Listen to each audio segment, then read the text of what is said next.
Welcome to my new vlog. तो आज का व्लॉग बहुत स्पेशल होने वाला है। उसका रीज़न ये है कि आज जो व्लॉग है वो मेरे भाई का व्लॉग होने वाला है। मतलब इन द सेंस कि मैं थोड़ा इमोशनल हो गई।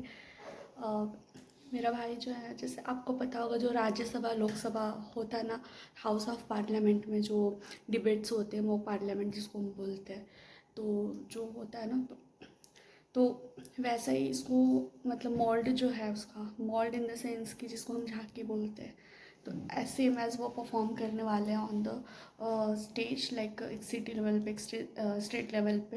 तो ये बहुत बड़ी बात है हमारे लिए, हमारे फैमिली के लिए। बहुत प्राउड फील हो रहा है उस पर। And he is role play of secretary, like जो वो पार्लियामेंट में होते हैं, जो राइटिंग वर्क करते हैं, जो दोनों रूलिंग पार्टी और अपोजिशन पार्टीज़ के कन्वर्जेशंस को रिजल्टिंग बनाते हैं। तो आज वही फंक्शन है, तो मैं उसके फंक्शन को अटेंड करने जा रही हूँ। तो मिलते हैं वहाँ पे जाके, इसीलिए ब्लॉग स्पेशल है, बिकॉज अभी भी बहुत इमोशनल हूँ उसको लेके। सो मिलते हैं थोड़ी देर।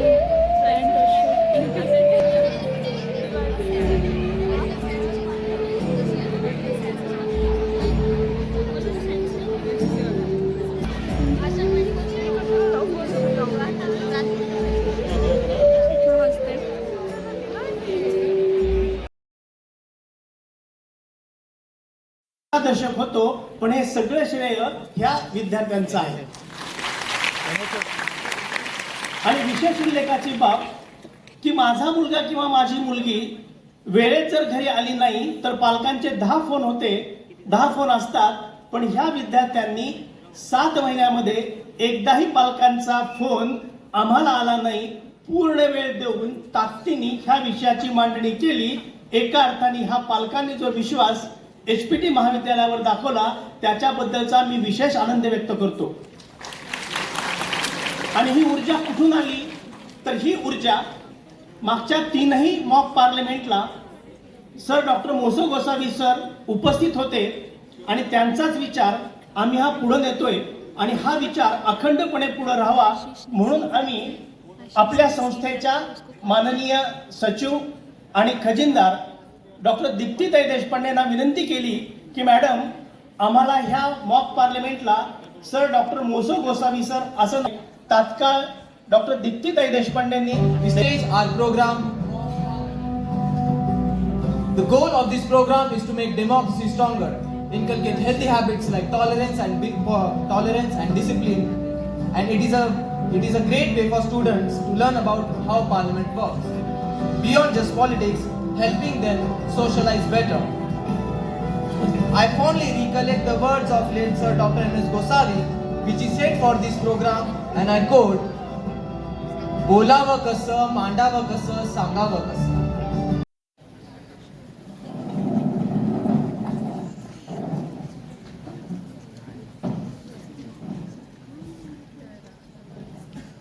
नजर रखते हुए मैं कुछ सवाल पूछना चाहूंगी।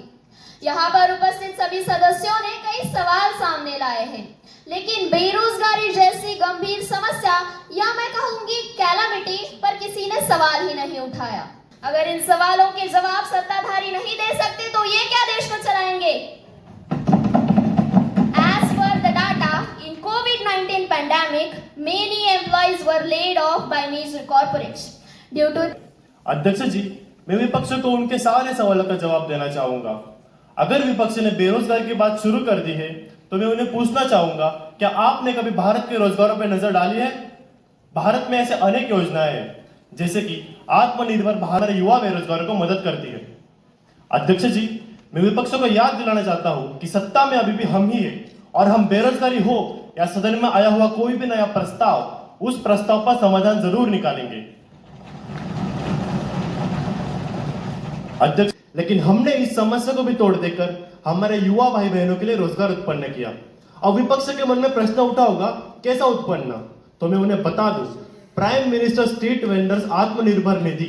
The scheme was launched on June 1st, 2020 to provide working capital loan to street vendors to resume their businesses which were affected due to COVID-19 induced lockdown। 2023 के साल में भारत के पास 9.64 लाख इतनी गवर्नमेंट जॉब्स की वैकेंसीज थी, ये मैं बता दूं। और हम अनएम्प्लॉयमेंट रेट कम करने के लिए प्रयास करेंगे। Urban India have also called for the release of remaining hostages. Our Honorable Prime Minister and I myself have spoken to several leaders of Israel. I will definitely है और हमारी सरकार इसके खिलाफ कठोर से कठोर कदम उठा रही है। इन्हें बात कही इम्प्लीमेंटेशन की, मैं बता दूं महोदया, इससे इम्प्लीमेंट करना आसान नहीं होगा। इसको इम्प्लीमेंट करने के लिए हमें संविधान में बहुत अमेंडमेंट करने होंगे। उसमें 5 मुख्य अमेंडमेंट होंगे। वो होंगे आर्टिकल 83, आर्टिकल 85, आर्टिकल 173, आर्टिकल 174 और आर्टिकल 356। महोदया, इन्होंने कहा ये बहुत मैसिव टास्क है। मैं इसमें कुछ पंक्तियां कहना चाहूंगा, गौर फरमाएं। रात नहीं ख्वाब बदलते हैं, मंजिल नहीं कारवा बदलते हैं। रात नहीं ख्वाब बदलते हैं, मंजिल नहीं कारवा बदलते हैं। जज्बा रखो जीतने का, किस्मत बदले ना बदले पर हालात बदलते हैं। Madam, I request you to look into the demand of one nation on election. If the demand is approved, this will save lot of time and expense that can be spent on leftover work. Now, all I can say is that this bill will definitely benefit the people of this nation. Thank you. धन्यवाद। Miss Shreya Deshmukh. धन्यवाद अध्यक्ष महोदय। The second reading and lay down of report of the standing committee which is same submitted to the House on 3rd of January 2024. माननीय पर्यावरण मंत्री जी विधेयक को अनुभाग खंड चर्चा के लिए प्रस्ताव करें। जो वर्षा छाया क्षेत्र में आते हैं वहाँ छात्र क्या करेंगे बताइए आप? अब ये वही बात हो गई। इसमें कुछ कहना भी ठीक नहीं लगता है। जहाँ पानी पीने के वादे वहाँ ये उगाएंगे कांदे।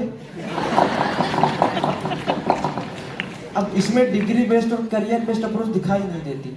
अगर सरकार सच में पर्यावरण शिक्षा के लिए चिंतित है तो क्यों इसे एकेडमिक सब्जेक्ट नहीं बनाया? क्यों इसे प्राइमरी और सेकेंडरी स्तर पर लाया गया?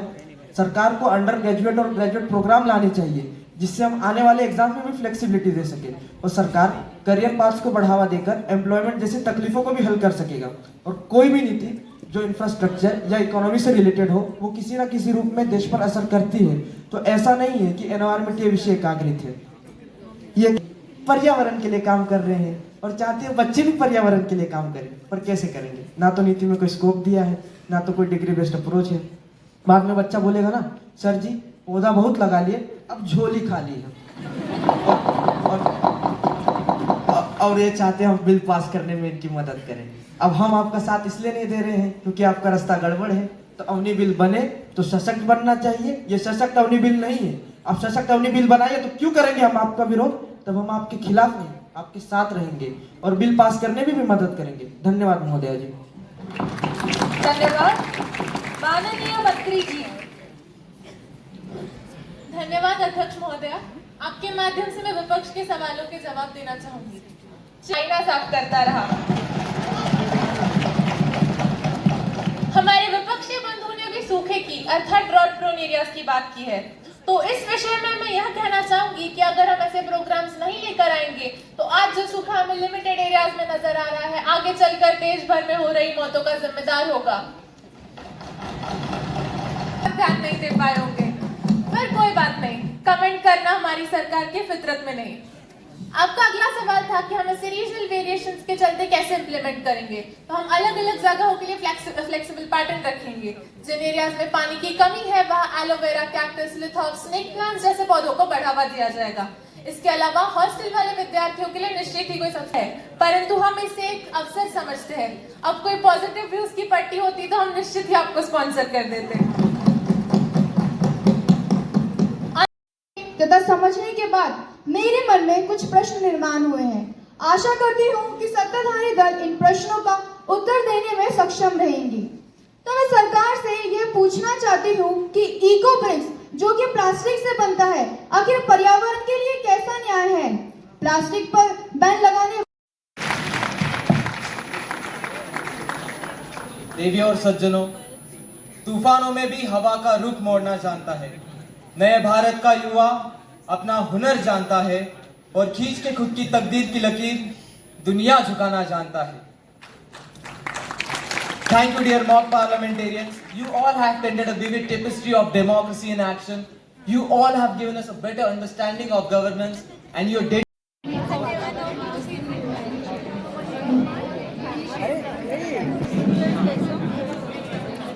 आओ जल्दी आओ। हमारा मॉक पार्लियामेंट का सेक्रेटरी।